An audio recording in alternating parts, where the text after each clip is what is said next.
Hey, Casella here. Perhaps appropriately for a KSR book, a slightly longer than normal episode for you here. In case you don't make it to the end, just a quick plug to check out the Ancillary Review of Books and to support us on Patreon if you like what we're doing. Okay, with that out of the way, let's escape to the one place that hasn't been corrupted by capitalism.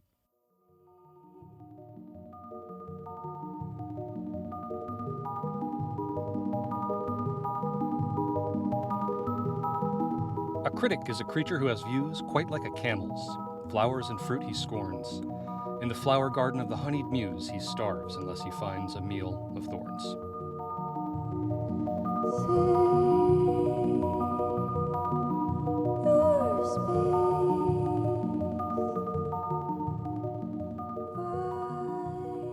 Welcome to Meal of Thorns, a critical book club from the Ancillary Review of Books. I'm Jake Brookins. Each episode, we discuss works of speculative fiction, which we know is a disputed term, with writers, scholars, critics, and reviewers digging into what makes these books great, what makes them troubling, what they're saying to our moment and beyond. Today, we're talking about Kim Stanley Robinson's novel, AURORA. I'm joined by Dr. Hilary Strang, who is the director of the Master of the Arts program in the Humanities at the University of Chicago. She specializes in a very rad array of topics, including feminist utopias, ecological science fiction, and Marxist and communist theory. Particularly relevant for today's talk, she's also a co-host of the podcast Marooned on Mars on the works of Kim Stanley Robinson. Hilary, thank you so much for joining. Thank you so much for having me. This is very exciting. Yeah, I'm really glad I was able to get you to talk about Robinson. Yeah, that's great. But before we dive into AURORA, I was wondering, is there anything else interesting you've been reading or working on? Well, that is a fantastic question. I'm currently on at the very beginning of our winter break, and next quarter I'm teaching a class called Science Fiction Against the State, which I taught a first version of last spring. And so I've been reading around a bit, thinking about how to revise that class. And the big kind of debate I'm having is my first version of that class centered on reading Ursula Le Guin's The Dispossessed, Uh-huh. which is, probably my favorite novel Mm-hmm. of all time. Cool. But we have a very short, our terms are very short. They're only 9 weeks long. And so Mm. reading a whole novel is, so I'm thinking, do I do The Dispossessed again, or do I do a wider variety of shorter stuff, which Mm. is the kind of problem that it's very easy to get deeply absorbed in Mm-hmm. because it means, reading like lots of SF short stories, Yeah, yeah, yeah. basically, and imagining all kinds of things. And I have a full like week and a half before I actually have to decide. So that's kind of where my brain is right now. Cool. I had down on the notes because I saw that you were teaching science fiction against the state, and I'm like, that sounds super rad. What's the kind of like general overview or point of that class? Well, so I think, I mean, one thing that I'm always kind of thinking about is how to put together a class where at least one of the things that we can think about is the utopian quality of science fiction, or science fiction Mm-hmm. as a kind of a utopian form and practice. But I found that asking that question directly in a class is not necessarily the best way to approach it. The problem of utopia can seem like overly familiar Mm. or too easily falls into sort of like not particularly interesting kind of polarization. Mm.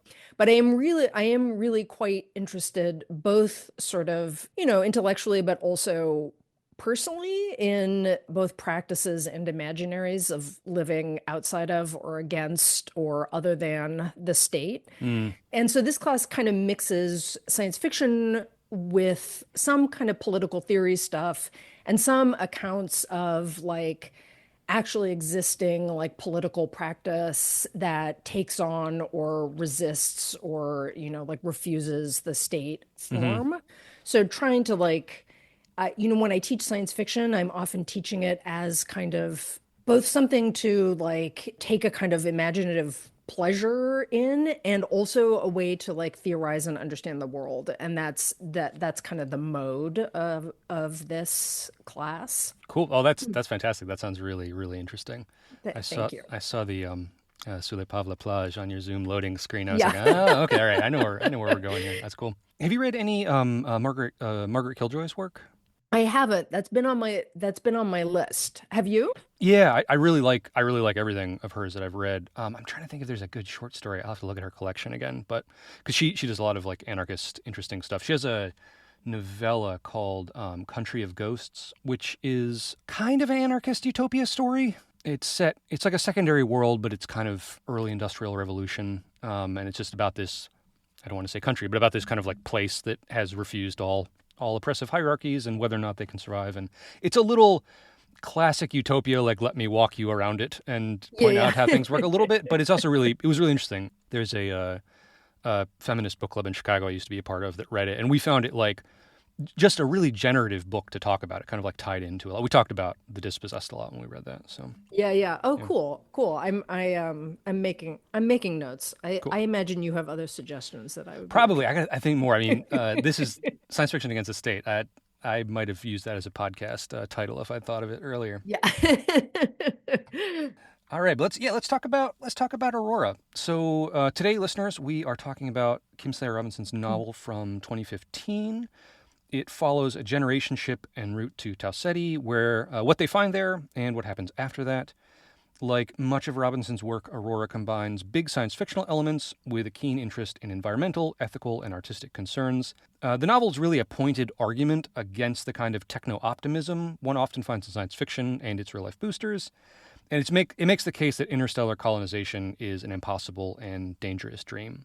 So before we kind of like get into the nuts and bolts of this, I was wondering, first off, kind of like what your relationship is with this novel in particular, and also maybe if you could kind of give for listeners who are not super familiar with Robinson, kind of like the really kind of like brief overview of what his deal is, why you find him interesting. Yeah, yeah. I mean, so I feel like Robinson often gets kind of, or at least for a while, got sort of slotted into a kind of hard science fiction box Hmm. slot location. And in fact, that kind of designation is partly what meant that I think a lot of his fans did not like Aurora Hmm.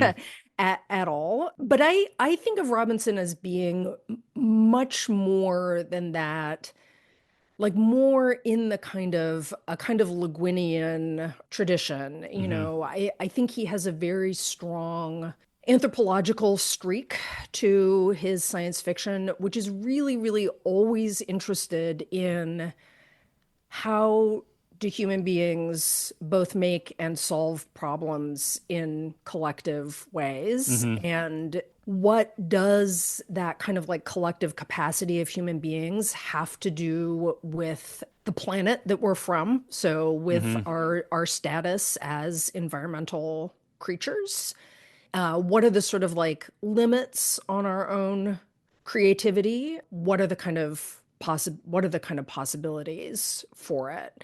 And so, I think he's most famous and I think justly famous for the Mars trilogy, Hmm. which I strongly recommend to people who are interested, which are three super long novels about Hmm.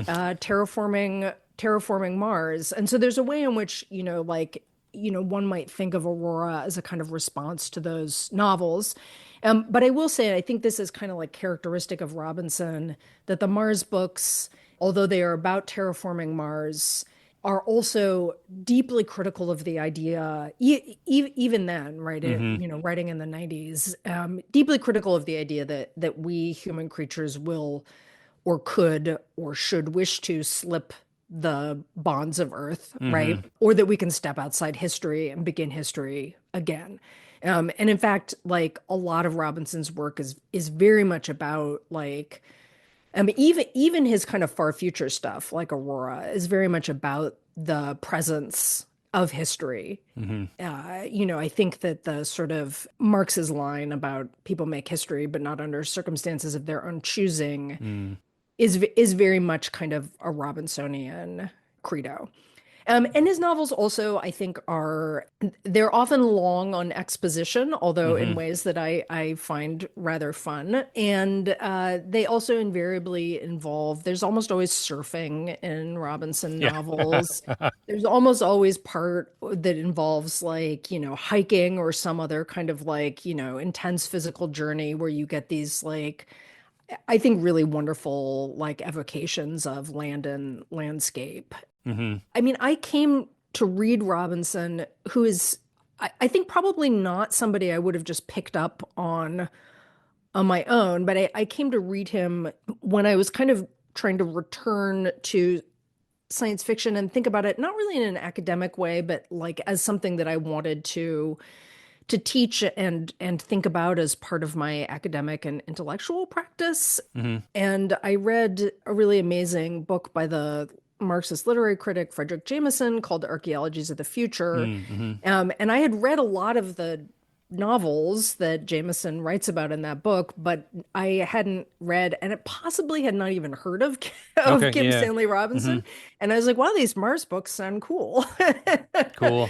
I really fell in love with them as books that somehow managed to feel like they're both about people and about the collective, and that are Hmm. really rich with imaginative possibility. And besides the Mars books, Aurora is one of my favorites of his. I think it's a really compelling book, and it is, as you said, a book that has a kind of, it makes a kind of argument, but it also does a lot more than that. And I think it thinks pretty complexly about like things like storytelling Hmm. Yeah. and also just like human relationship to the world outside of us in ways Hmm. that I find like yeah, I really love. I find very compelling.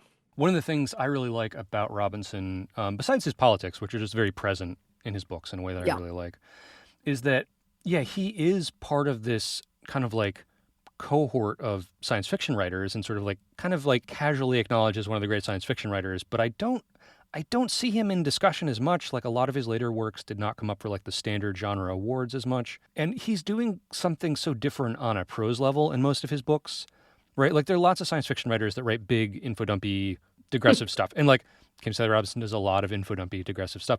But yeah, he does a lot of these nature writing kind of passages. He, for a long time, I think particularly in his last, I don't know, 5 or 6 novels, seemed like he was playing around a lot more with prose style. You know, he was consciously Yeah. talking about like the kind of collage effect, the Dos Passos kind of effect, doing stuff with like you turn the page and you're just presented with these lists and you kind of have to decide, Yeah. am I going to read this list or not? And you kind of have to make that decision. Doing things with trying to capture non-human voices, whether they're AI or collective voices. So I just think he's a really fascinating, rich writer. And Aurora, yeah, also one of my faves of his. I encountered this for the first time. He was the guest of honor at WisCon, Mm. which is the feminist science fiction Yeah, convention in yeah. Madison. And he did a reading, or maybe performance is a better word, of The Hard Problem, which is this project he did with Marina Abramovich, the performance artist, where he took a chapter from this book. I don't know at what stage he was working on this, if he'd already written the novel when he started doing this project, or if he came back to it later.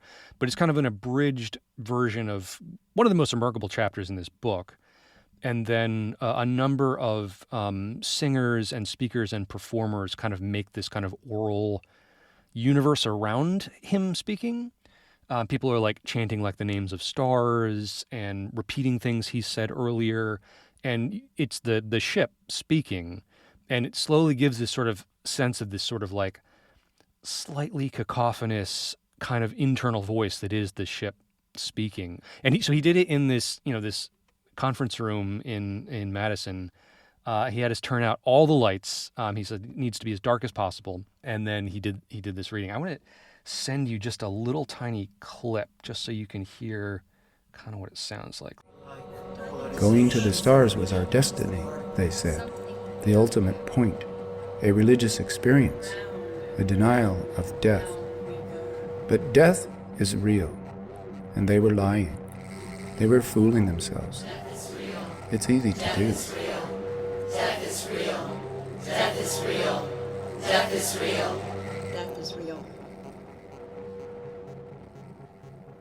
Oh, Yeah. that's cool. That's Yeah. really cool. And it kind of like it builds in this way that is interesting. And I don't know, he has a voice, and particularly the ship's voice, which we'll talk about a lot here probably, has such a kind of like slightly detached, slightly kind of dry, often has some little like kind of humor it's playing around with.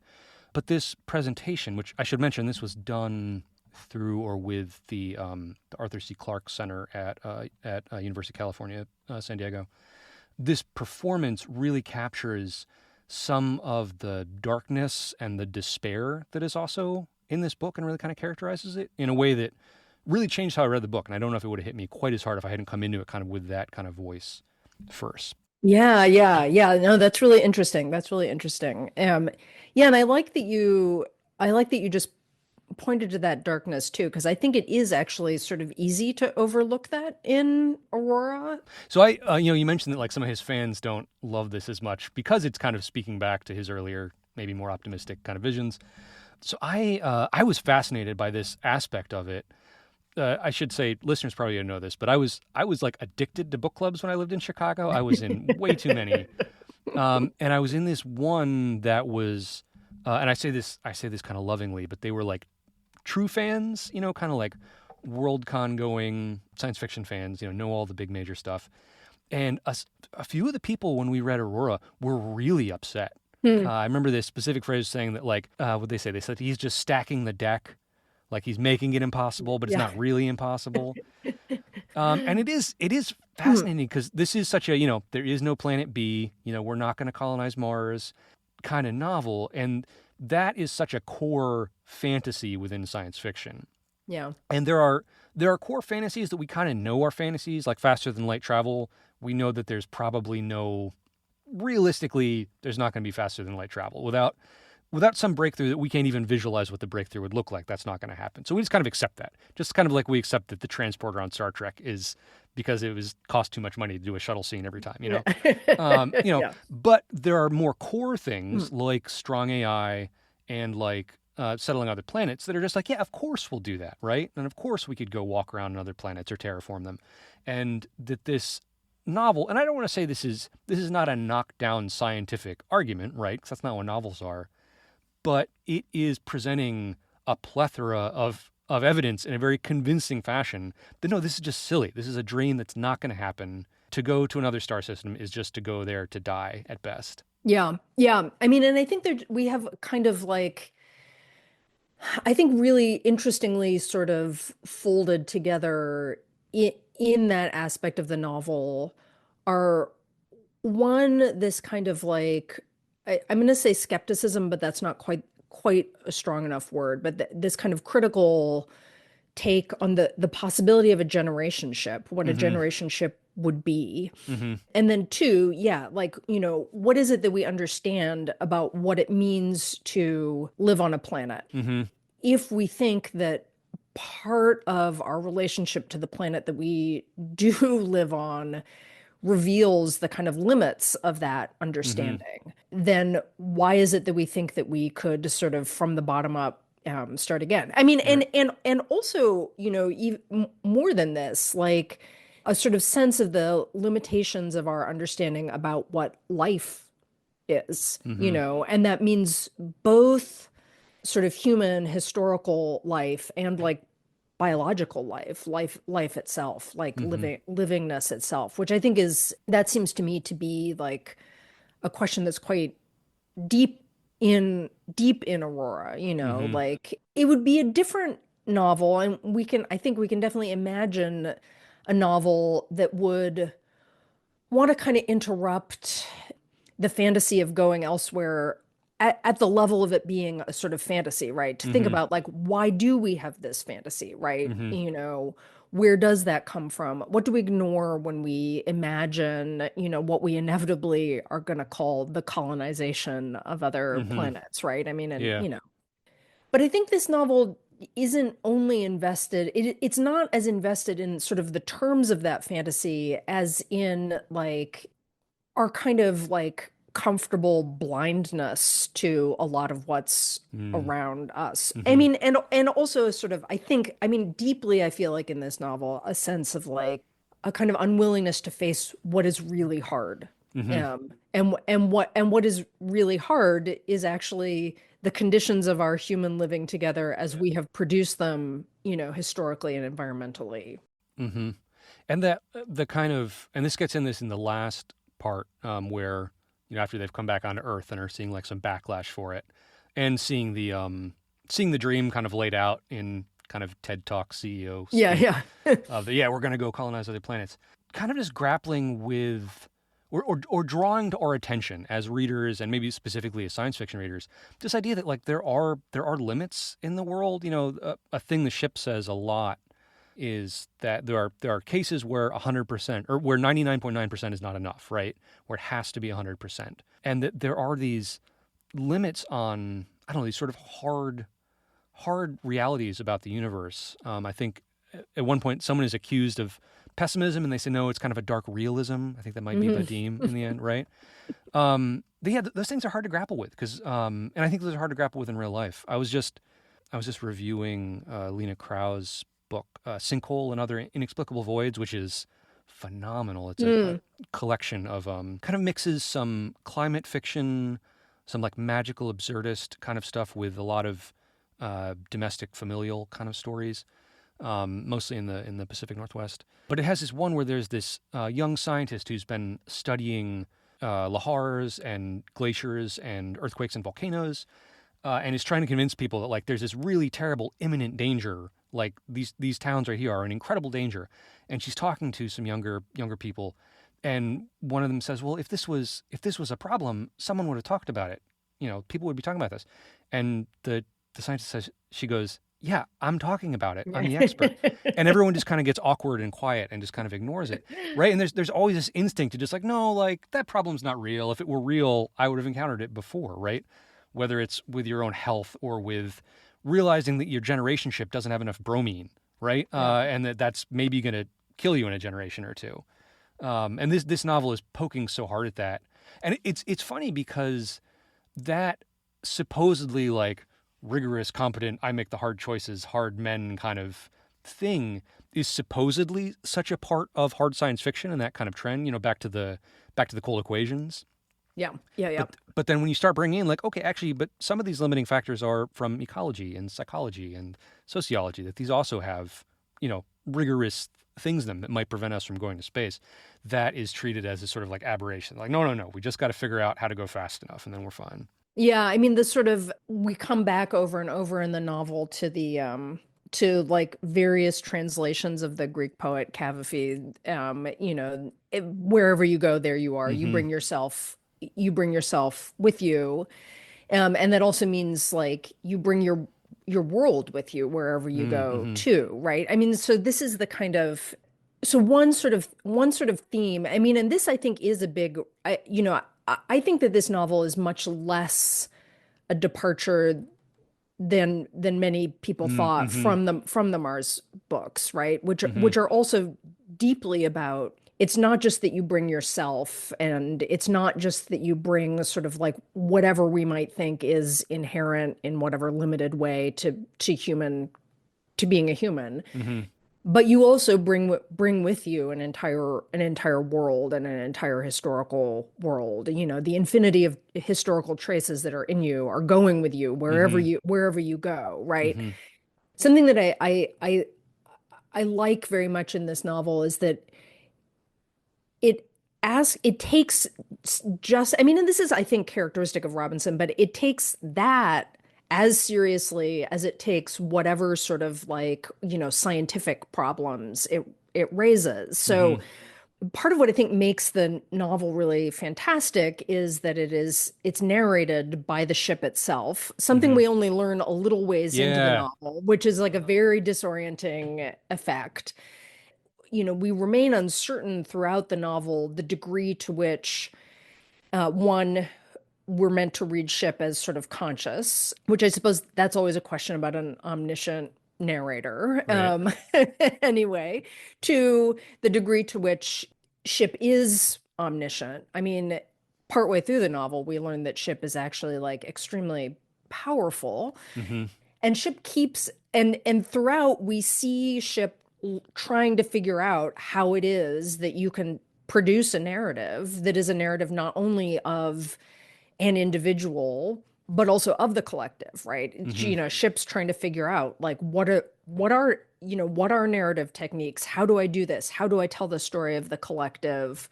What happens when I focus on a single person? What happens when instead of focusing on a single person, I just start making lists of the names of everybody in the ship?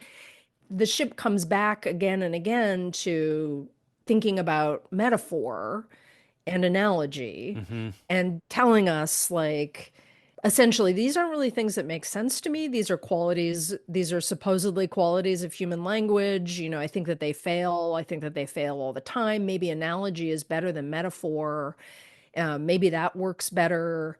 And yet there's no way to tell the story, as there's no way to tell any story without analogy and metaphor. So we have this like, laid out for us as this kind of narrative problem, but this is also the problem of the ship too, Mm-hmm. right? Is the ship a little Earth?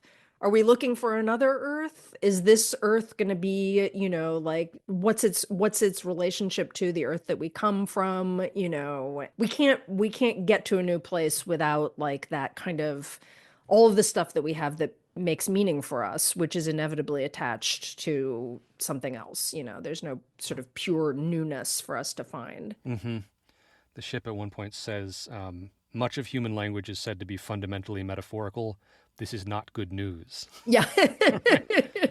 And I mean, yeah, one of the things I love about this book is that this idea of hard problems, plural, keeps coming up, right? And that ship is sort of presenting these different things that are very, very difficult. And then very richly, metaphorically, playing them against each other, right? That consciousness in philosophy is like the classic, quote unquote, hard problem. That communication is the hard problem, that deceleration is the hard problem, that living is the hard problem, and finding these ways of sort of like threading them through each other and bouncing off each other, and really it doesn't come out and lay it out, but has a really interesting argument for or definition of what intelligence more generally is, right? And this ability to sort of pull together different ideas into metaphors which are inexact, and that even that's not enough, and you have to have motive and you have to have like a reason to do something, right? There's a long section where it kind of feels like the ship is kind of grappling with not having an executive function per se, right? Like how to act, how do you act in the world? And the way that this threads this stuff all together and bounces them off is something I really love about it. And obviously is something that it's just so fascinating that in a book that has such a really clear scientific and science fictional kind of target that is hitting, that Robinson is also doing so much with how storytelling works and the sort of double-edged sword of telling stories and of communicating in the first place. Yeah, it's super good. Yeah, yeah. And I do think along the way, it manages also to give some really great science fictional pleasures. I think the ship itself, which is constructed as this like series of biomes, which we get a lot of in the first, I mean, really almost half of the book. We get just a ton of detail about the ship, about how things work, about when things break, how they get fixed. And even though we know from the very beginning, because one of the first characters we meet is Devi, who is the de facto the ship's engineer, the ship's chief problem solver. We know sort of from her point of view that the ship is already full of hard problems, including, the metabolic rift problems, which are, some of the hardest of all, right? What to do with excess, what to do with deficit, right? How will they keep growing food, right? We don't get the fantasy of like a closed system. We have feedstock and printers, but the printers never turn into like, they're not cornucopia machines, right? I mean, they like, but despite that, like there's something that's very absorbing in the picture of what the ship is, how it works, very much in the kind of, planetary romance mode of Yeah. like, we go from one biome to another, and we see how things work, and they have these different customs there, and they grow different food, and you have different things for dinner. That to me is really actually one of the wonderful things about the book is that it is allowing you these kinds of like what are to me like these very like SF moments of like you're getting to be absorbed in another world and really try to picture it and think about how these things work and how the parts fit together and imagine yourself there. And it's not like the turn that happens takes that away from Right, you, yeah. right? In 2312, there's a bit where someone describes how you make a terraria, which are these like, Yeah. the spinning asteroid habitats. And it's written like a recipe, right? Like a cooking recipe. And just it's so exuberant. And that's that's 2312 is doing a lot of stuff, Yeah. and there's some obvious parallels and some less than obvious parallels going on with this one, and how much Earth is kind of central to it, even though it's sort of about all these wild, fantastic, off-world things. But here, yeah, the pleasures of building this thing and then letting you walk around it. That's really easy to biff, right? It's hard to we talk so much about Yeah. world building in science fiction, and it's really easy to make a sort of guidebook to a place that isn't very compelling. But this is just great when Freya goes on her Wanderjahr and is just checking out all the different biomes, talking to people. I was thinking a lot about this. The population of Ship is almost identical to the little tiny Appalachian town I grew up in. Oh, wow. Which also, to me, when I read this the first time, when they said how many people on the ship, I was like, oh, that's where I grew up. And that immediately put a note in my head, oh, this could go poorly. Yeah. Because just the thought that 2,000 people are each generation going to produce enough physicists and surgeons and, everything, all the specialists you need for a ship to keep going. I was immediately oh dear, that's a little spooky. And of course that does wind up to be kind of true. But yeah, you're right. The way that it preserves what's sort of beautiful and wonderful and fascinating about it. And it doesn't make you, I don't know, it doesn't toss that out. It doesn't make you as the reader kind of feel bad about that. You have to think about the larger project as a mistake, but not the specifics. Yeah. Yeah. I mean, and I think that some of that is that I think maybe not all of Robinson's novels, but most of them do have at least these moments of sort of planetary romance in them, which are really I mean, not pulpy, not usually pulpy in the way Mm-hmm. of planetary romance, but just deeply pleasurable in Mm-hmm. that now you're in another place and it's strange and you're gonna figure it out. And sometimes that place, right, that strange place that you're gonna figure out, it is also Earth, right? I mean, Mm-hmm. the end of this novel is on Earth. And I think the last sequence of the novel is exactly about giving you the opportunity to sort of think, what would it be like to come into this place Mm-hmm. as a stranger? What Yeah. would it be like to look at it and feel it, or just to notice what it is that you're feeling Mm-hmm. to notice what you're feeling all the time? I, Yeah. I, I would call KSR almost Whitman-esque at times in these sort of ecstatic sections of just what you're sensing. Very, very sensual descriptions of being out. So this one ends on the beach. Really changes, I think, what the novel is as a whole. Yeah. This novel, if you Mm. take out almost any section, it really changes how it feels altogether. But yeah, his ability to have to set up this big science fictional thing, and we've done all that, and then to end it with, I don't know, 20, 30 pages of just how dope surfing is, Yeah. almost at a spiritual level, Yeah. is really good. And I'm trying to think how to say this.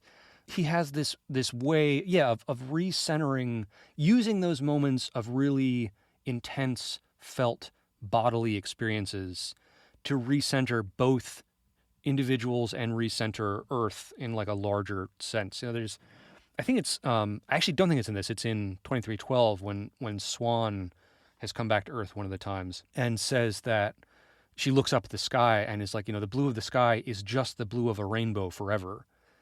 Which it is. I mean, that literally, optically, that's what it is. We're surrounded by a rainbow all the time, and we don't think about it. Yeah.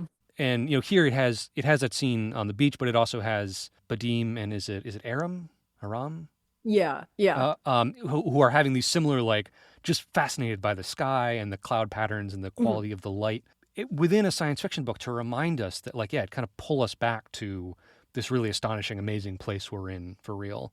Yeah, I just love that. I don't have more to say Yeah, about it. yeah. I mean, I think Whitman-esque is a great way to put it, and I think I sometimes think this kind of Robinson has described himself as kind of a jock. I mean, and I Mm-hmm. think Yeah. I think in the in those sort of worlds that he has spent a lot of time with, that probably is accurate. But and there is always something, also he does love Mm-hmm.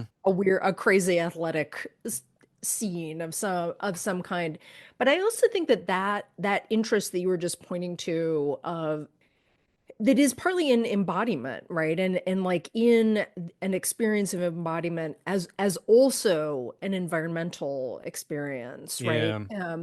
That I sometimes think, I would say for a person of his generation, a man of his generation, like he was quite interested in feminist science fiction, and he Hmm. spent a lot of time with Ursula Le Guin, and I think sometimes that kind of interest of his, as well as in these kinds of questions about like care and nurturing, that I think is more significant to his work, and I think does kind of come out of a sort of mode of science fiction that really his novels are not. I mean, they're not Hmm. feminist science fiction, but there is this real like there's a real kind of interest in embodied experience, Hmm. and as you said, embodied experience as sometimes hard, but also potentially like ecstatic or revelatory. The for me, like, it speaks to me of like 70s feminist Hmm. SF, Yeah, in a way totally. that I really love. It's one of the things that like I has, kind of kept me reading Mm. Robinson over all these years. Yeah. That's interesting to think about that as kind of him hitting those themes kind of better, kind of obliquely or on the edges than straight on. We talked about, this isn't Think Galactic, having like a Whelp You Tried cishet white guy like Yeah. award. Hmm. I'm looking at New York 2140 here, Yeah, right? yeah. Like when he directly tries to talk about different sexualities or things like that, like doesn't land very well. But this larger idea of bodily, Hmm. I don't know, bodily integrity and bodily overlapping imbrication, the way that this book is so much about a community that's in peril in a science fiction setting, and yeah, part of the answer is the ship, right, and this really powerful AI, but a lot of it is like, what if you were in this amazing, fantastic situation and dangers come up, and there weren't any rock-ribbed, competent 1950s astronaut men to save Yeah. you. You just had your community, and you just had like, you're not super good at math, but you need to figure this out anyway. And that note of like the people in here worried that like their children aren't up to snuff, and worried that they themselves are not up to snuff, right? But have to kind of figure it out anyway, make it work anyway, and that when they hit the crisis, which we haven't even talked about, that when they realize that the colonization of their first planet pick's not going to work, that they have this total breakdown because they realize that the society, the quote unquote government they have, is not shock rated for this, and that they just can't handle that. But you have to do something after that. You have to respond to that, and that kind of like, I don't know, longer, slower, less whiz bang solution kind of stuff does kind of rhyme with some of the 70s feminist stuff in interesting ways. Yeah, yeah, I think so. I think so too. And the sort of, this novel in particular, because the ship is supposed to stand in for Earth, right? It Hmm. it is it's the Ark or the seed bank or whatever it is. And in some ways, the set of biomes are meant to like represent Earth, right? So it is both like a kind of miniaturization. It's also like a model. Mm. And at some point they begin to realize it's perhaps more like a zoo than like anything else.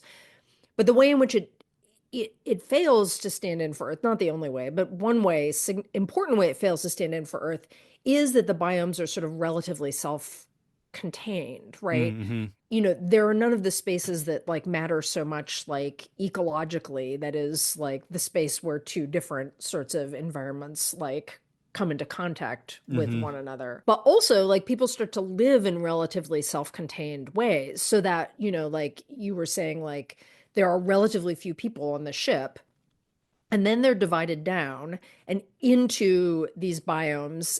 And we know that there was some point at which people moved around a little bit more. But by the time we're on the ship, by the time we're seeing this, people are really pretty much staying in the particular like biome that they're in. And so this makes that kind of people's sort of like frame, right? The horizon is literally extremely close Mm-hmm. to them, right? Their framing for everything is smaller. And we see both how that can create like, kind of deep cultural attachment, and how also it makes people like less good at realizing they're going to have to be able to like deal with and make agreements with other people. I mean, I think the Mm-hmm. sort of, we learn that they've been operating on what they feel is a consensus model. But I think we have to assume that, in fact, they have not been operating on a Right. consensus model because nobody has been having to actively engage with each other at all, really. Mm-hmm. Like when problems have arisen, like they get somebody to come in to fix the problem. Problems are understood not to be stemming from like human interaction, but from something that's going wrong with the ship itself. Yeah, I think that that's the central moment. I mean, you could read the central moment of the novel or the turning moment of the novel as like, oh, they get to this planet and it turns out they're not going to be able to stay on the planet. Or you can read it as the moment of the moment of political crisis, Mm-hmm. right? Yeah. Or you might actually read it as the like, later moment when ship has to figure out how to like slow itself Yeah. down sufficiently Uh-huh. to like let them off, Mm-hmm.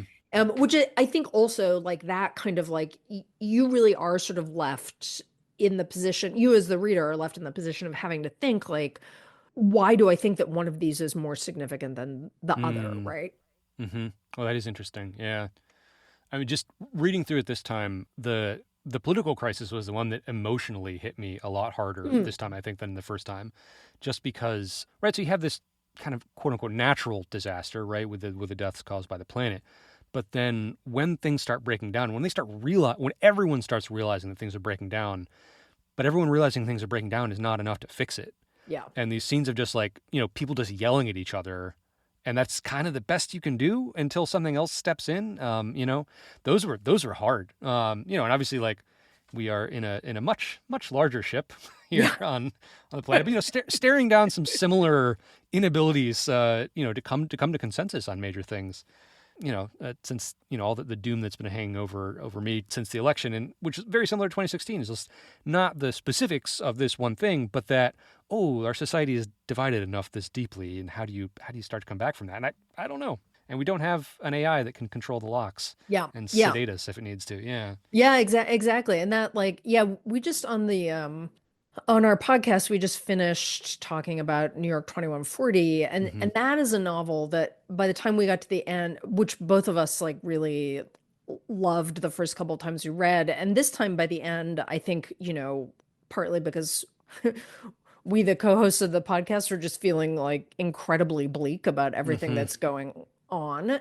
It feels like things are resolved much too easily there. It Mm-hmm. has a kind of it feels optimistic, but I agree that the sort of the section of political conflict here is really intense, and it's partly intense because it's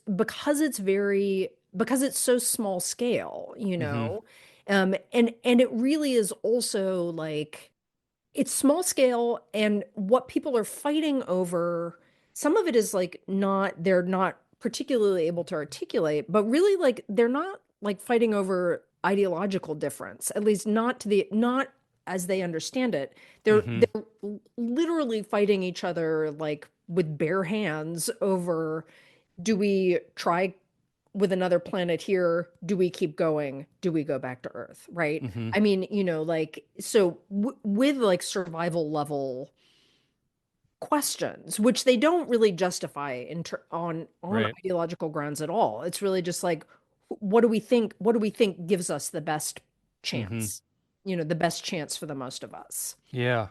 And that's also where this novel gets into something I think is really interesting about this novel, and interesting maybe about generation ships particularly. And I still, like, when I read this, I was like, yes, the generation ship novel is dead. We've got the last one. Here it is.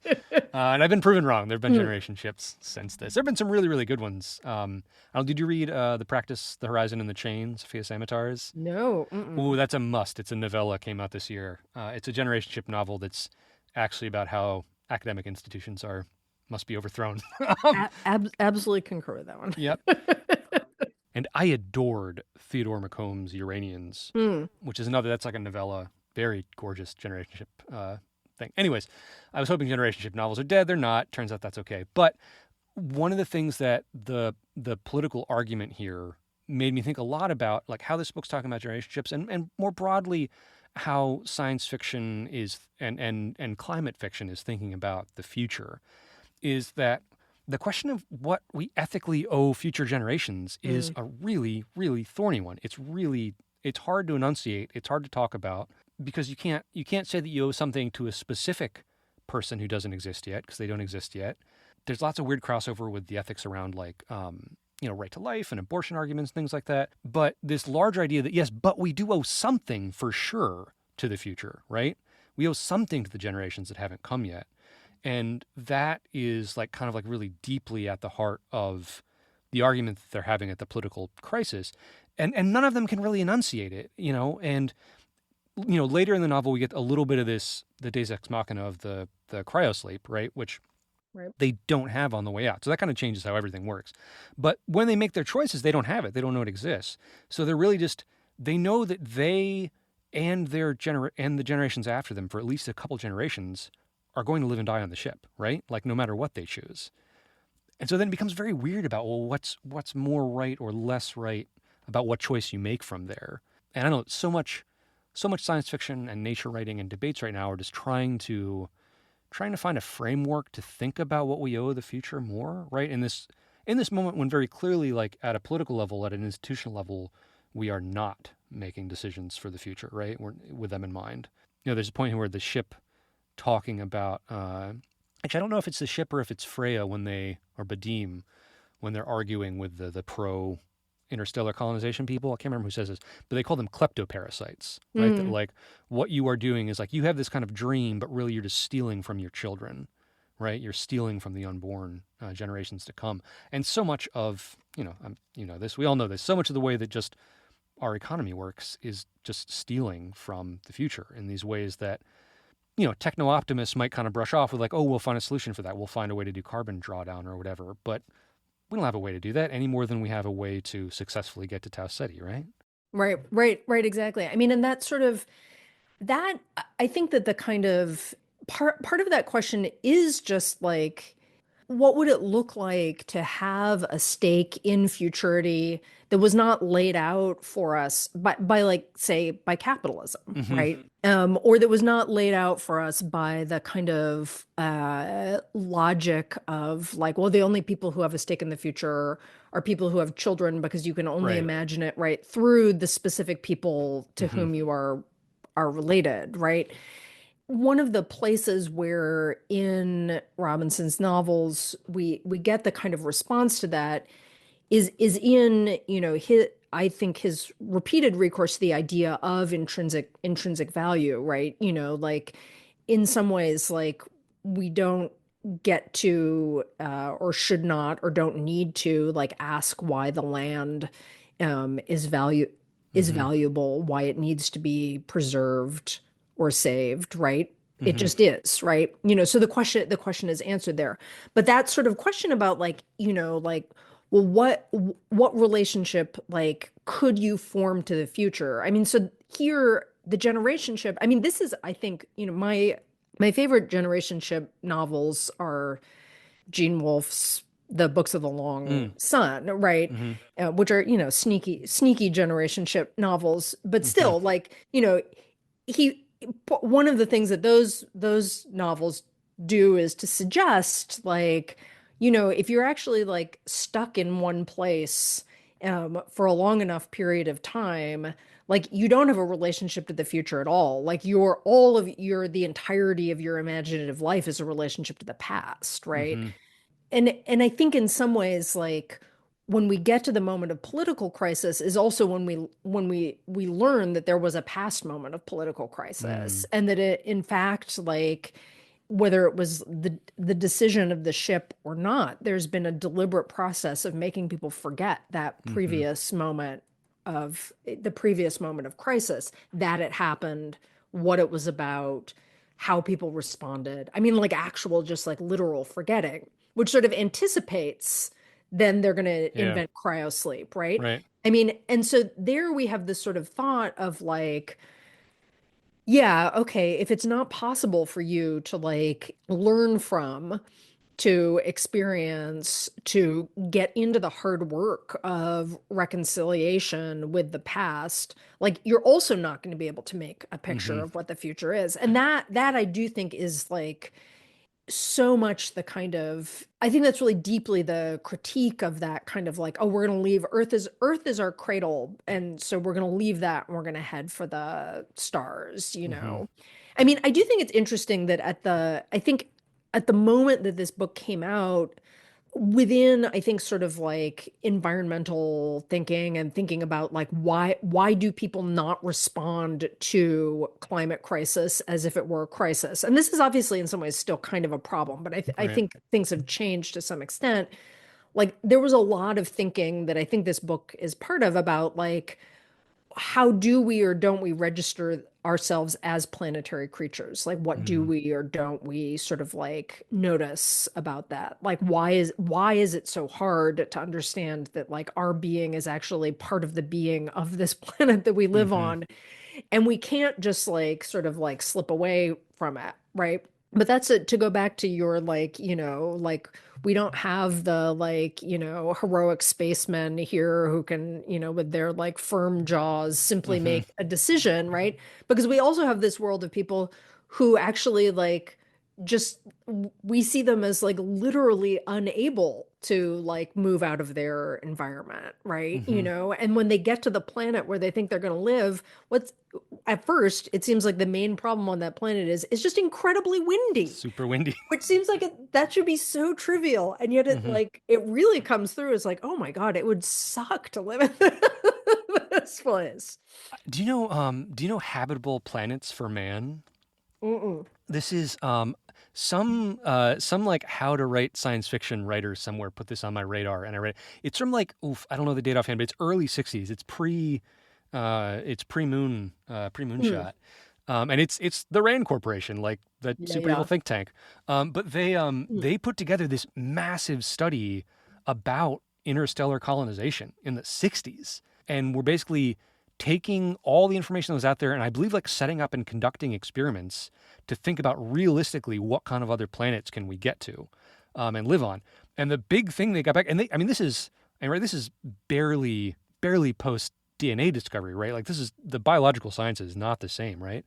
But even just at these really physical levels, they have all these charts in here of like, here's how windy it can be before you're not going to be able to live there. It's going to be too hard. And like, here's how fine the dust can be before you're not going to be able to live there because the dusts are going to like mess up all your machinery and scar your lungs. And here are the 197 commonly occurring chemicals that if they occur at 0.005% will make the planet cancerous to humans. Like, and it's astonishing to see like thing after thing after thing after thing of all this stuff that's naturally out in the universe. And if it's on the planet, you're not going to be able to colonize, or at least not easily. And that's really funny to me that that's so early. Yeah. It's a weird, fascinating nonfiction thing. My favorite, this is unrelated, but my favorite tidbit in it is that they did these experiments. Again, I don't know if they did it or if like NASA or NASA's predecessors did it, of what atmospheric pressures could people survive in. So they put people in like giant, like, I don't know what they're called, those pressure chambers, and just slowly like raised or lowered the pressure like for like weeks to see what they could do. And they found that like the range is actually way bigger than they thought. Like they did people at such high pressures that they started getting problems breathing because the air was too thick. They were getting like eddy currents when they were but I'm just like picturing this like like buzz cut 1950s guy just like sitting in this tiny room like eating canned food, writing up his report for the day. I mean, this is the like, the same,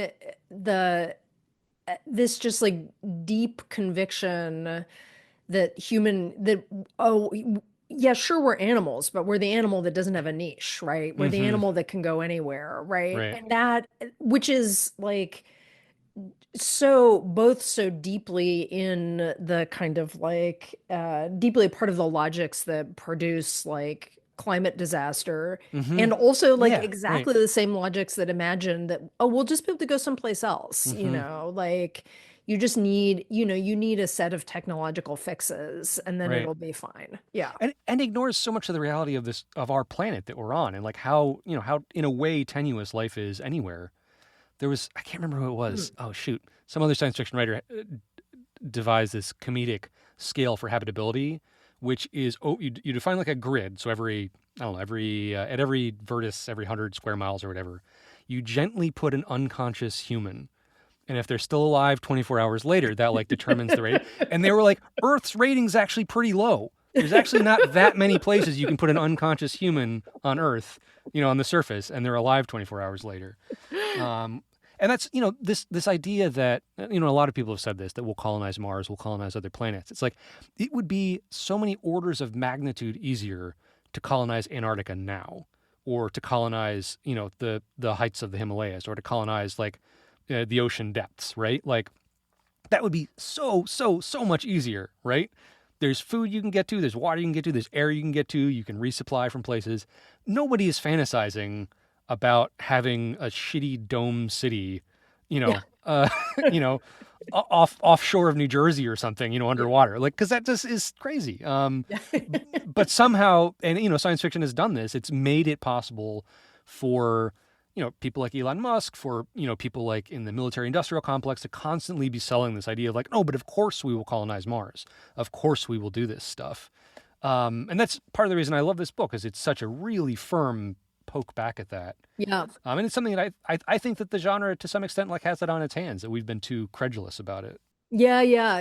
And I think that, this kind of goes back to something that you were saying early in this conversation about like the way in which there is an aspect of this book that is very dark. And part of the darkness of it is that this is a novel that really asks you to think about loss, and about loss from, the very small. Like one of the things that happens when they arrive back on Earth is that a lot of people, including Freya, have lost feeling in their extremities, right? To, the sort of like the loss of like hope or whatever it is, but also just like the loss of other people, right? Of death, and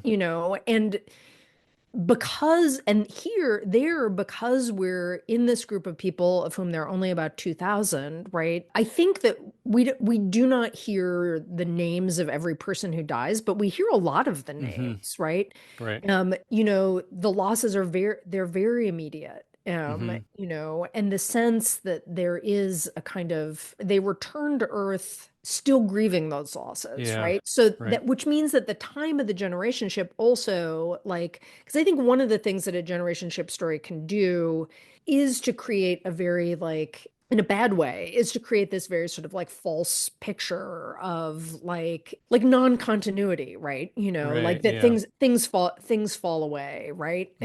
As opposed to the kinds of like persistences, one of the things that I like in this novel is that like the ship is haunted by these 5 ghosts. Yes. And it is kind of, like we don't really know like whether they are like, is this a folk tale? Is it a way of making sense of something? Is it some other kind of phenomenon?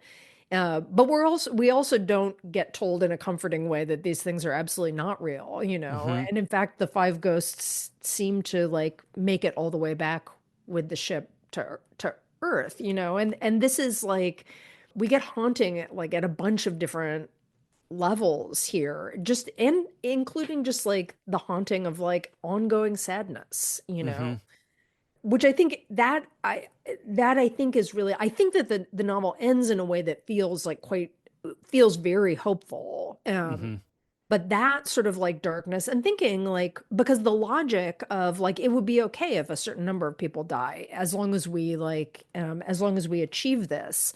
Like, I think here we have to see that one of the big contentions on the ship, that one of the things that makes people unhappy is that they control birth rate, right? And you have to like apply to be able to have children. I think that is the kind of partner of the sense of like that refusal to allow people to make this decision for themselves is the sort of partner of like the presence of death as well, right? Like, oh, that sacrifice is allowable because we're going to do this great achievement for all of humanity, right? Yeah.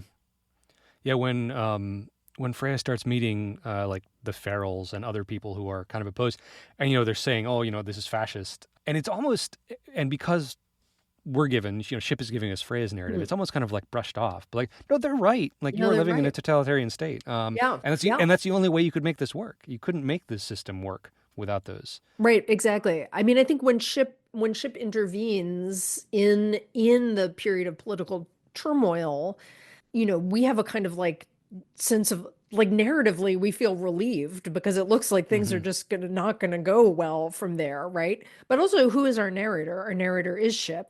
And when Ship intervenes, Ship says, I'm the rule of law, but actually it's intervening by like force, Right. not Yep. not by anything like law at all. And I think that I think is, I mean, there's more than one way to read those things, but my feeling is like, yeah, this is like a world that can only work this way. And that's part of the problem with it. That's part of its zoo nature. Yeah. Yeah.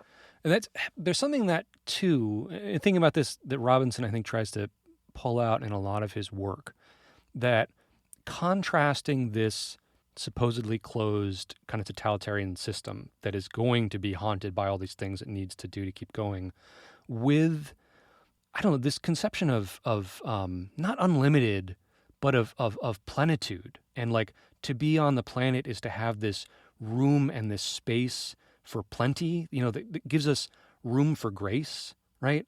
I'm always rereading C.J. Cherryh, and in one of her, I think it's in Heavy Time, there's a character who is from Earth who now lives, I think they're in the asteroid belt, like doing these mining operations, and is just trying to explain to someone who was born out there why you would give someone a free cup of coffee, and that like they live under this like tightly constrained capitalist environment where everything has to be shipped in, and so no one born there thinks that way. It's all like, no, like I spent my money on that, I'm not going to give a free one. And just trying to express this idea that on a planet there can be so much, that it can change ethically how we interact with each other, and change, I don't know, how we're able to move through the world, and have, freedom's a big word concept, hard to define, but to have some element of that sort of relies on the plenty that is on Earth. And moving away from that just seems bonkers once you kind of have that defined to some extent. Yeah. I think that's really, I mean, not in this novel, but in other Robinson novels, right? We get enough is as good as a feast is Yes. sort of, one of the like mottos that he recurs to a lot, which I think is exactly about saying like we can have plenitude without infinite stuff, right? Yes. And that kind of, yeah, which I like, I'm thinking about like, well, the end of this novel that takes place on a beach, it's not just a beach, it's a beach that people are specifically like a group of environmental activists who he calls Earth Firsters are building. And somebody says to Freya and Badim, well, this is our art, and that's like exactly the sort of, here's this possibility. It's both this, it's restoration. It might be something that like we need. It produces this zone where people can experience like the pleasure and joy of being on a beach. Doing it is work, but doing it is also art, and doing it is about like having your hands, having your body like in the planet itself. And I think that like, that to me is that sort of sense of like, here's the richness, here's the plenitude. We don't have to imagine like, infinite productivity. And in fact, we have to start thinking about the opposite of that, right? Which will not necessarily be the same as, it's not the same as deprivation, right? Yeah. Right. Oh, that, we've been going good. Let's take a really quick break.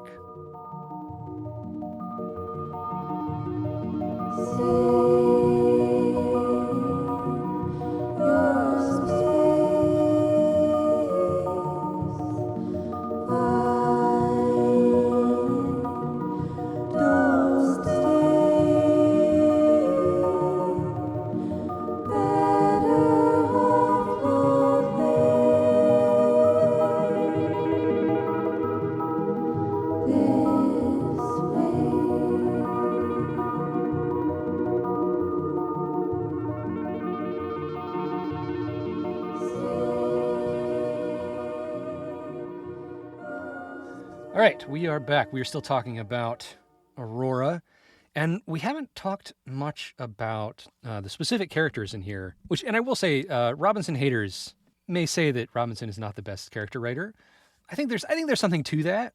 I also think he's really, I think he's sneakily really good at writing characters, just not the kind of standard, particularly like kind of like genre boiled down outline kind of characters, and giving a better sense of groups of people, and having sort of non-standard characters moving through. And we've talked a fair amount about Ship as a character, who I think is really interesting. But we haven't talked a ton about the rest of them. I was wondering if you had like characters from here that kind of stuck out to you or that sort of spoke to you more than others. Yeah, I mean, I think I have a I mean, I think Robinson is good at character in some ways, although I will say that as a science fiction reader, I mean, partly I like science fiction because I'm not all that interested in characters, or I'm certainly not interested in science fiction doing the things that realism does, which is to say, oh, this is what a person is, this is what what psychology is. I mean, I'm sorry, realism does more than that, but Right, but you know what I'm saying. yeah, I'm I've saying.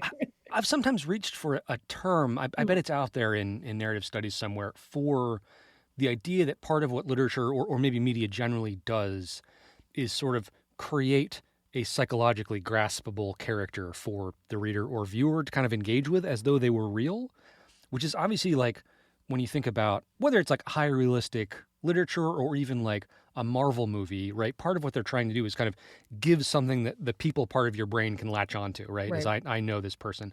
And yeah, like you, I'm not hyper interested in that generally. Like there are cases of it that work really well. Yeah, often when I read, and specifically when I read science fiction, I'm looking for something else. Although I do think it's interesting. You know the Mrs. Brown test.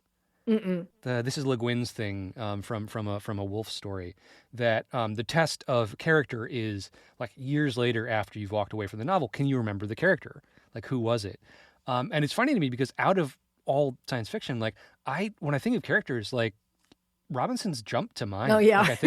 Like I think about Worm and Swan. I think about Frank from the Science in the Capital trilogy. Like he has people that have really stuck in my mind. Yep. So yeah, even though there's a way that he's not writing, I wonder if it's less that he's not writing characters in the traditional way so much as he's really not writing plots in the usual way, right? Yes. Yeah. I mean, I think you can see that in this novel, which gives us, so, I mean, if Freya is the main character, I mean, and this is like put as a kind of, we learn that this is like a narrative problem before we really know all that much about Freya. She's still a little girl when we hear Ship thinking like, do I have to choose a representative person? Is that how I'm going to tell this? Is that how I'm going to tell this story? To some extent, the novel feels like, oh, well, it could be a coming of age story about Freya. And we do get, and we get her coming of age. She has her, as you said, she has her like Wanderjahr, she like, rebels against her mother and then ends up coming back home, right? But despite that, like it's really not a novel about Freya, I mean, and we end with Freya also, but it's really not a novel about her, she helps us, maybe like we think through some things with her. But I also think that there is something like I think this novel and other Robinson novels are quite interested in relations between people in a very serious way. Like there are a couple of moments where we see Freya and Devi like having these just like terrible interactions, and then the narrator's comment is like something like nobody knows what Freya was thinking after that, and like that to me, like that's sort of in terms of something that like one might kind of like identify with, like that actually does kind of hit home about like what it's like to have a terrible interaction with, a family member and then just be left with it afterwards, like, and what are you thinking in that moment? I think Freya is also interesting because we don't like Robinson is interested, at least in his later novels, quite interested in like neuroatypicality. And we kind of don't, Devi thinks that Freya is slow and that it might be like part of her generational cohort, that this is part of the sort of like devolution of like this living on an island in the way that they do. Badim seems to think she's not slow. She just does some things well and doesn't do other things well. And we're not really given, we're not given a sort of like, and we know that Freya is like both like is incredibly upset to like think about this, and in some ways does feel like she's different. She feels different from the other kids around her. But we're not like given more than that in a way that I really quite like. So we get this sort of question about she's clearly an intelligent person, right? And we see her as somebody who is able to like make connections between people and who does an enormous amount of work, right? And so then we have this sort of question about like, forms of intelligence that get prized and forms of intelligence that don't get prized in a way that I think I like. And the only other thing I'll say, just feeling like I just got a little rambly there, is that I am quite fond of Devi, and I do think a kind of character that Robinson likes are one, the engineer, who is the person who's always willing to figure out how things go and is not interested in theorizing why things go that way. They just want to figure out how to fix it. And two, the woman who feels angry all the time because she's the only competent one. One. I mean, that may just be like, it may just be me, but that has a real quality to it. And I like love how like angry Devi is, and she doesn't kind of give it up, like she doesn't soften. She's definitely gone too soon, but also we don't have any sense that she would like at any point be like, yeah, I wasn't a very good mom because I was so mad about things. No, she's such a wonderful character. And you can imagine a more traditional science fiction novel that makes her, right, the competent hero that solves everything. Yeah. That goes back to that not pessimism, but dark realism, that idea that like you can be really, really smart and really, really competent, and that doesn't mean you're going to be able to fix everything, or solve everything, and still like make her an interesting character and get into her and like have her as a lens on what's going on, an emotional lens on what's going on. And the flip side of that with Freya being this kind of leader that 100% exists, right? Like in every community institution, there are those people who just kind of know everybody, and are good at listening and get around and like make the whole thing go. And we don't have positions for them, and that doesn't mean they're going to like excel as, a president or the head of committee or whatever, but they're super important. Yeah, I love that Freya kind of winds up there. Yeah, I do too. And I do think that there's a nice sense of their sort of little family unit as like deeply imperfect, but also people who care for each other, who support each other, who help each other endure. I mean, and part of what's interesting about Devi is like she is the person, at least as far as we know, there probably are other people on the ship who also have this, but she's the person who is the clearest on what are the unsolvable problems here. And she lives with them all the time. I mean, her life, the temporality of her life is the time of the unsolvable problem that you have to try to solve anyway. And that I think is like, I think there's something that's really great about that, like thinking about like, you have that kind of vision where like you're trying to make things go, but she's not trying to make things go because she like buys into the big picture of she doesn't think of this as a mission. She's trying to make it go just because she wants to keep everybody alive, Right. That's it. That refrain she has, what were they thinking? Yeah. What were they thinking? The original builders. We've talked so much here, about techno-pessimism, techno-optimism, but whenever people talk about we're going to colonize Mars, we're going to go to other stars, I'm like, have you ever had to troubleshoot a printer? Yeah. Like, because and the people saying that have not, right? The people who are the heads of these big corporations who are born with tons of privilege, they have not had to troubleshoot a printer. They have not, been gardening and gotten something weird in there that kills everything. You can't figure it out. Yep. They have not had a small tank of goldfish that they tried to keep alive. You know what I mean? Like, it's hard to do this stuff. And Devi as the person who is in it, right? So she's the person that could fix the printer. She's the person that could keep the goldfish alive. asking why the hell did you trap me in this, Right, in this right, thing. right. Yeah, she's great. Yeah. We should think about moving towards the end here. I guess I want to wrap this up. You obviously you worked on Robinson or working on Robinson still. Any kind of thoughts about, I don't know, what this work particularly, how it kind of maybe changes how you look at his work overall, or what it's kind of excelling at? Yeah, that's a great question. I mean, I think that the one thing that I really admire about Robinson as a writer is that he wrote the Mars trilogy, the books that will, I mean, whatever, who knows whose name goes down in history or whatever. But those are the books that made his name, and I think will, continue to secure him a place in like lists of great science fiction writers. And I think to have not only continued writing after that, but to have continued writing in ways that really became like increasingly playful, as you were saying before, like increasingly interested in overtly stretching narrative form.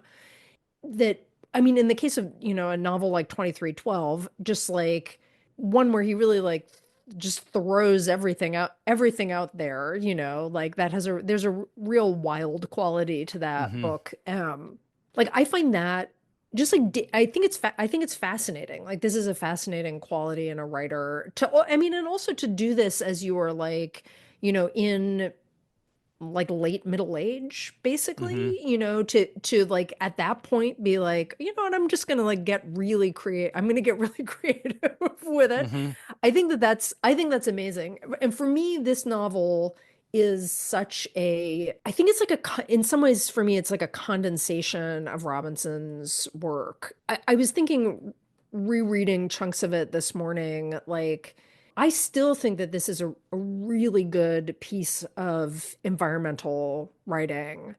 I think that it's really smart and complicated and beautiful, and the ways in which like it's interested in these questions about narrative, all of that feels like very integrated in it. And I do see it as like, I think it does have this sort of like quality. I mean, Robinson is famous for calling science fiction the realism of our times. And I think it's easy to think like, well, that's because, this is about like pushing back on these kind of like fantasy constructions. But I also think I do think this is like a utopian novel too, right? And it's just that like where we think we're going to see the utopian, like we keep being wrong about that, but we get there in the end, right? And where it is it turns out the utopian is like here at home, like that's the place where like we can orient ourselves toward a horizon, right? That's the place where we can have the experience of being a kind of creature that we are and didn't know that we were, like. Yeah, I think this is such a like I don't know. I find this novel to like do so many different things, but in a way that is just it feels very whole. It feels very whole to me. Yeah. Oh, that's really cool. True Voyage's return, right? Yeah. True Voyage's return. Exactly. Exactly. Yeah. Ah, fantastic. It's been really good. Yeah, I mean, I'm always pushing this and other Robinson books on people, but I really encourage listeners to check this out if you have not. It's really, really good. And yeah, and we talked about it a little bit, but it's just fun. It's also a really fun novel. It's fun. I think it's super. I think it's super fun. Yeah. Yeah. So before we go, I was wondering if there's anything else you want to share that you're working on or coming up for you. And I want to just again plug Marooned on Mars, which is ongoing. Also, belated thanks for doing that series you did on the Alien movies. This was actually personally relevant to me. I was writing this thing. I'm still writing this thing that touches on some stuff about androids. Ooh. And I had a bit in there that was about Bishop and what's Fassbender's android? Left my mind. David. Mine too. David, yes. Yeah. And I'd been working on it, and I'd kind of like had it in a trunk for a while, and I got it out. I was working on it again, and then realized, oh shoot, there's more movies that I haven't watched. Because I stopped paying attention after Prometheus for perhaps obvious reasons. Yeah. And it was just, it was really nice just to asynchronously share the pain. So I thank you. I love the alien movies, so you're welcome. We've been on an informal hiatus with the podcast because we just are both like really busy with work. And I think the next thing that we're going to do is I think we're going to spend some time talking about Frankenstein. Oh, I think cool. we're going to read the novel first and then probably like look at some adaptations of it because Frankenstein has long been an obsession of mine, and now apparently Cool. Matt is obsessed with it too. So I think Cool. that's what we're going to do next, probably starting like we probably won't get there until like February or March, but that's kind of Okay. on the horizon. Oh, nice. That's cool. Yeah. And we can put a circle around this episode with unexpected like polar expedition tie-ins, right? Absolutely. Yeah, exactly. Yeah, cool. Awesome. Well, yeah. Thanks so much. This was really, really fun. Thank you. It was super fun. I really, really enjoyed this. A Meal of Thorns is a podcast from the Ancillary Review of Books, an online magazine founded to address the radical possibilities of criticism, with a focus on speculative fiction, world literature, and utopian impulses. Go to ancillaryreviewofbooks.org for regular reviews, essays, interviews, and more. I highly recommend listening to the entirety of the audio version of The Hard Problem by Kim Stanley Robinson, Marina Abramovich, workshop participants, and composer-mixer Adam Tinkle. That's from the Arthur C. Clarke Center for Human Imagination at the University of California, San Diego. It doesn't look like that still exists on their webpage or as a live podcast episode, but I'll put a link to the YouTube version of it in the notes. Listen to it in the dark if you can. Worth noting as an aside that the Into the Impossible podcast gets pretty weird in later years in ways I don't have time to get into right now, with guests like Ben Shapiro and Jordan Peterson. Discovered that while working on these show notes, and I'm pretty dismayed by it, so just a note of warning. Our opening poem is by Barcha Hari, translated by John Bruff. Our music is by Giselle Gabrielle Garcia. Our artwork is by Rob Patterson at The Ratio Farm. If you'd like to support the podcast and the Ancillary Review of Books, that is very cool of you. Go to patreon.com/ancillary-review to become a backer. Come hang out with us on Discord. If you heard us talk about a book and you want to buy that book, check out our show notes for a bookshop link. We get a cut. Finally, you know the drill. Leaving a review or a rating really helps wherever you listen to us. Sharing our posts on your favorite social media really helps. Telling someone out on the street that you should check us out. I don't know if that'll help or not. It might if they like speculative fiction. Questions, suggestions, pedantic notes about things we got wrong? Drop us an email at mealofthorns@gmail.com. Next time on A Meal of Thorns, we are temporarily giving up on interstellar voyages and instead journeying to a modern fantasy classic. We're talking about Laurie J. Mark's Fire Logic with author and game designer Benjamin Rosenbaum. It's going to be a fun one. More on the way. Check out our website if you want to read ahead. Thanks for listening, and take care out there.